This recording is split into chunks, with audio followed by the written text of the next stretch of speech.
নমস্কাৰ ডিৱাই 365 ৰ সমগ্ৰ দৰ্শক আজি পুনৰ স্বাগতম জনাইছো আমাৰ বিশেষ অনুষ্ঠান বিধানলৈ আৰু প্ৰিয় দৰ্শক আমি ইতিমধ্যে বিধান অনুষ্ঠানৰ জৰিয়তে ৰোগ সম্পৰ্কীয় বা নানা সমস্যা সন্দৰ্ভত আলোচনা কৰি আহিছো আৰু আজিও তেনে এক বিষয় লৈ আমি আহিছো আৰু আজি বিষয় হ'ল হেয়াৰ প্লান্টেশন বা চুলিৰ যিকোনো সমস্যা সমূহক লৈ বহু লোকে আসলে দুশ্চিন্তাত ভোগা পৰিলক্ষিত হয় গতিকে এই ক্ষেত্ৰত আপোনালোকৰ সমাধান লৈ আমি আজিৰ এই অনুষ্ঠান আপোনালোকলৈ লৈ আহিছো লগতে আমাৰ সৈতে আজি আছে এগৰাকী বিশেষজ্ঞ চিকিৎসক ডক্টৰ পৰাগ নেওগ আমি পৰাগ নেওগক স্বাগতম জনাইছো আমাৰ এই অনুষ্ঠানলৈ আৰু তাৰ লগতে মোৰ সৈতে আছে কোঁৱৰ আসলতে সাৰপ্ৰাইজ মই চিনাকি যদিও কৰি দিয়াৰ প্ৰয়োজন নাই আপোনালোকে সকলোৱে চিনি পাইছে মোৰ লগত কোঁৱৰ আছে আৰু কোঁৱৰ বৰকি বাৰু কোন হেয়া কিছু সময় পিছত নিশ্চয় আপোনালোকে গম পাব মই এই মুহূৰ্তত নামটো নকওঁ হেয়া এক সাৰপ্ৰাইজ কিন্তু তাৰ লগতে আমাৰ যিটো আজি আসলতে বিষয় চুলি সৰা সমস্যা বা চুলি যদি সৰিছে তেতিয়াহলে আপুনি পুনৰ আগৰ ৰূপ পাবলৈ বা আপুনি পুনৰ চুলি গজাবলৈ কি ব্যৱস্থা গ্ৰহণ কৰিব লাগিব বা সেই উপায় আছে নে নাই বহুতে হয়তো সেই বিষয়ে নাজানে গতিকে এই সকলো বিষয় সামৰি আমাৰ অনুষ্ঠানত আলোচনা কৰিম ডক্টৰ পৰাগ নেওগৰ বিষয়ে মই কিছু দৰ্শক কৈ দিছো এই মুহূৰ্তত তেওঁ আসলতে প্লাষ্টিক এণ্ড কসমেটিক সাৰ্জন আৰু তেখেতৰ এখন ক্লিনিক আছে গুৱাহাটীত মঞ্জুভেন hair transplant and cosmetic surgery clinic সকলোৱে তাত গৈ তেওঁৰ সৈতে যোগাযোগ কৰিব পাৰে আৰু আপোনালোকৰ চুলিৰ যিকোনো সমস্যাৰ সমাধান পাব পাৰে আমি ইতিমধ্যে জনাইছো তেওঁ হৈছে সাফদাৰজন হস্পিটাল নতুন দিল্লীত যিখন আছে তাৰ পৰা তেওঁ বিশেষভাৱে প্ৰশিক্ষিত আৰু এই সন্দৰ্ভত তেওঁ বিশেষভাৱে কেৱল নৰ্থ ইষ্টত মঞ্জুভেন এনে এটা অনুষ্ঠান য'ত এনে এটা প্ৰতিষ্ঠান য'ত এই সম্পৰ্কত সকলো ধৰণৰ সমাধান আপুনি লাভ কৰিব আমি পৰাগ নেওগ আপোনাৰ ওচৰলৈ আহিছো এই বিষয়টো আসলতে সকলোৱে দুশ্চিন্তাত ভোগা পৰিলক্ষিত হয় কিদৰে আসলতে উপশম পাব পাৰি বা প্ৰথমে আমি সমস্যাটোৰ বিষয়ে কি ক'ব চুলি সৰা বা চুলিৰ যি ধৰণে চুলি যোৱা আজিকালি বৃদ্ধি পোৱা পৰিলক্ষিত হৈছে চুলি মতা মানুহ মাইকী মানুহ সবৰে প্ৰব্লেম হয় পুৰুষ মহিলা সবৰে প্ৰব্লেম হয় প্ৰত্যেকটো এজ গ্ৰুপৰে প্ৰব্লেম হয় সো দুটা সমস্যা থাকে এটা হ'ল এটা প্যাটাৰ্ন লছ যেটো নৰ্মালি মেল বা ফিমেল প্যাটাৰ্ন য'ত ওপৰৰ অংশখিনি যায় চুলিৰ মাজৰ অংশখিনি গুচি যায় একদম ইনিশিয়েল মতা মানুহৰ সাইডবোৰ যায় খুব সিভিয়াৰ হলে গোটেই ওপৰৰ পোৰ্শনটো গুচি যায় পিছফালে সদায় ৰিম এটা থাকি যায় কিন্তু চুলিৰ ৰিম এটা ঠিক তেনেদৰে মাইকী মানুহৰ হেনেকে ওপৰৰ পোৰ্শনটো থিন হৈ যায় সেইটো হ'ল প্যাটাৰ্ন লছ দুই নম্বৰ লছটো হ'ল ডিফিউজ লছ যেটো আগফালৰ পৰাও পৰে পিছফালৰ পৰাও পৰে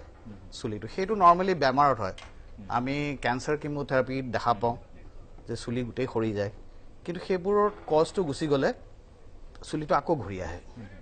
গতিকে চুলিৰ ট্ৰিটমেন্টৰ দুটা থাকে এটা আমি যেতিয়া মানুহজন আহে আমাৰ তাত ক্লায়েন্টজন আহে আমি তেওঁলোকক চাই লওঁ যে কোন ধৰণৰ লছ হৈছে আৰু ট্ৰিটমেন্টটো আমি যদি চুলিবোৰ আছে সৰু সৰু ফলিকল হৈ আছে সেইবোৰ আমি ষ্টিমুলেট কৰিব ট্ৰাই কৰো সেইবোৰৰ গ্ৰোথ কৰিব ট্ৰাই কৰো ফলটো কমাব ট্ৰাই কৰো এক নম্বৰ সদায় পসিবল নহয় হেতু ফল কমাবলে যদি প্যাটাৰ্ন যেটো লছ থাকে হেতু মেইনলি জেনেটিক হয় কিন্তু যদি জেনেটিক প্যাটাৰ্ন হয় তেতিয়া আমি এটা পইণ্টৰ লৈকে ডিলে কৰিব পাৰো পষ্টপোন কৰিব পাৰো হেয়াৰ লছটো আৰু যদি নোৱাৰো তাৰ পিছতো খালি হৈ যায় তেতিয়া হলে নেক্সট উপায় হ'ল হেয়াৰ ট্ৰান্সপ্লান্ট যেটো আমি এটা অপাৰেশন হয় আৰু হেয়াৰ ট্ৰান্সপ্লান্টৰ বিষয়ে কৈ দিও অকমান শৰ্টলি কৈ দিছো হেয়াৰ ট্ৰান্সপ্লান্টটো বেসিক্যালি আমি কি কৰো পিছফালৰ চুলিখিনি মানুহৰ সদায় থাকি যায় এটা কাৰণটা আছে তাৰ পিছফালৰ চুলিখিনি হৰমন ৰেজিস্ট্যান্ট চুলি এখিনি পাৰ্মানেন্ট চুলি গতিকে আমি সেইখিনি চুলি নি পিনে আগত লগাই দিও য'ত প্ৰব্লেম হৈ থাকে আমি শিফট কৰি দিও বাই আ সাৰ্জিক্যাল প্ৰসিডিয়াৰ কৰি দিলে সেইখিনি চুলি নৰ্মেল চুলি নিচিনা গজে নৰ্মেল চুলি নিচিনা কাটিব পাৰে যদি খুৰাই দিয়া আকৌ আহি যায় সম্পূৰ্ণ নতুন এটা এই হৈ যায় এইটো এটা পাৰ্মানেন্ট প্ৰসিডিয়াৰ এইটো উইক বা এই কৰাৰ নিচিনা নহয় এইটো সাৰ্জিক্যাল প্ৰসিডিয়াৰ পাৰ্মানেন্ট প্ৰসিডিয়াৰ আৰু সব বস্তুৰে যেনেকে লিমিটেশন আছে হেয়াৰ ট্ৰান্সপ্লান্টৰো লিমিটেশন আছে এনেকুৱা নহয় যে 16 বছৰৰ নিচিনা লুক এটা আনি দিব পাৰে কিন্তু আমি ডেফিনেটলি লুক এটা আনি দিব পাৰো আৰু সেইটো আজি আপোনালোকে দেখা পাব ইয়াতেই দেখা পাব গতিকে দৰ্শকৰ বাবে আসলতে হেতু সাৰপ্ৰাইজ আমি দৰ্শকক এই মুহূৰ্তত জনাইছো মই ইয়াৰ পূৰ্বে জনাইছিলো যে কোঁৱৰ আছে আমাৰ সৈতে গতিকে কোঁৱৰৰ ওচৰলৈ এবাৰ আহিছো আমি কোঁৱৰৰ নাম কোৱাৰ নিশ্চয় প্ৰয়োজন হয় অসমৰ সকলো দৰ্শকে চিনি পায় নয়নলিম আপোনাক স্বাগতম জনাইছো পুনৰবাৰ কোঁৱৰ আৰু চুলিৰ মাজত বাৰু কি সম্পৰ্ক আছে উতপুত সম্পৰ্ক আছে আসলে কোঁৱৰ এটা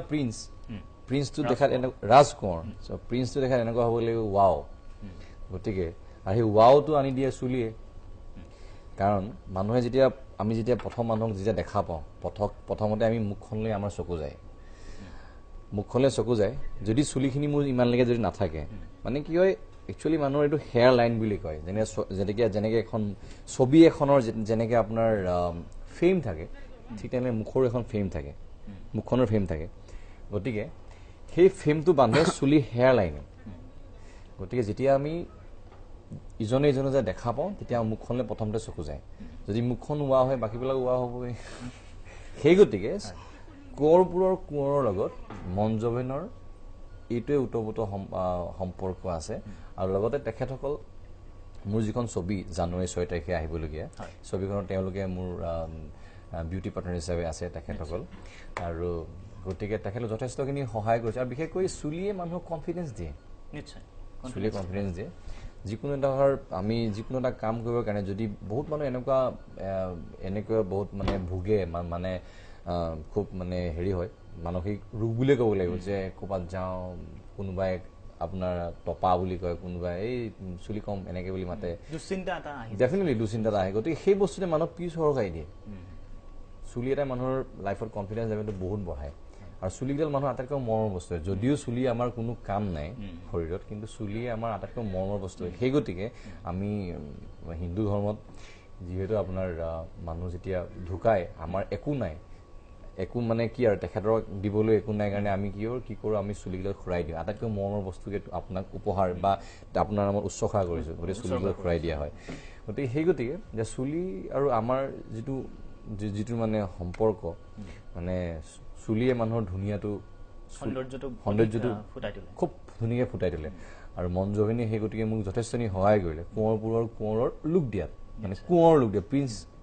নাজানো চিনেমাখন মোক প্ৰিন্স নিচিনাকৈ দেখে নে দুৱৰী নিচিনাকৈ দেখে নাজানো গতিকে মোক এই লুকটো যথেষ্টখিনি মানুহৰ ইনভলভ আছে গতিকে এই শ্বেপটো আগতে এটা মানুহে দেখিছিলে মোৰ প্ৰায় 85 কেজি 90 কেজি ওজনৰ মানুহ এটাৰ পৰা আৰু এতিয়া মোৰ প্ৰায় 70 কেজি ওজনৰ মানুহ এটাৰ আৰু যি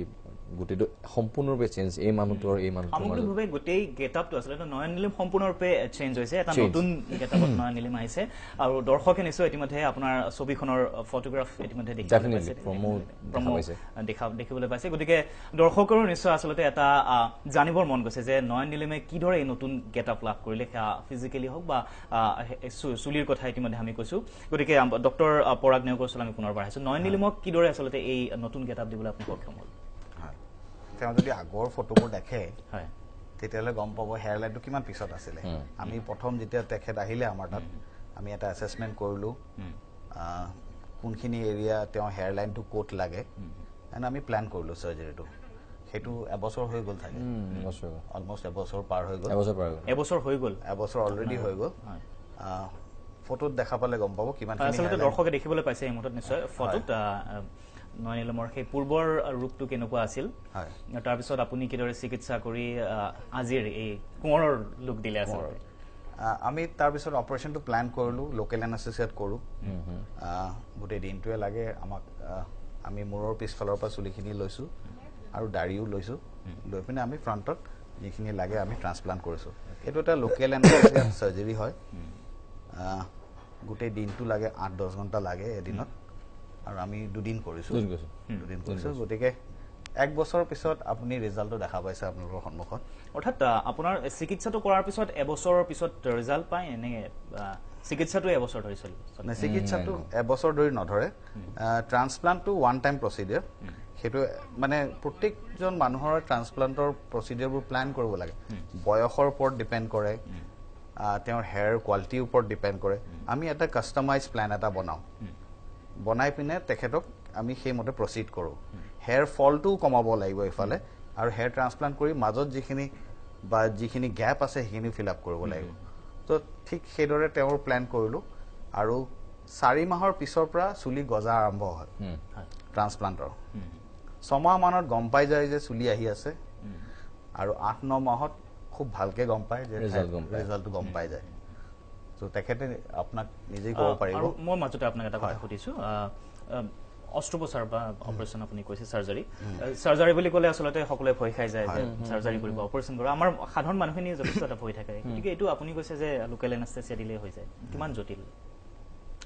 সার্জারিটো সিম্পল সার্জারি লোকেল আছে আপনার দাঁত এনেকে উঠোৱা এটা সাৰ্জাৰি হয় ঠিক তেনেকে চুলি ট্ৰান্সপ্লান্ট কৰা হেয়াৰ ট্ৰান্সপ্লান্ট কৰাও এটা সাধারণ সার্জারি কিন্তু অনলি থিং ইয়াতে এইটো খুব ফাইন সার্জারি হয়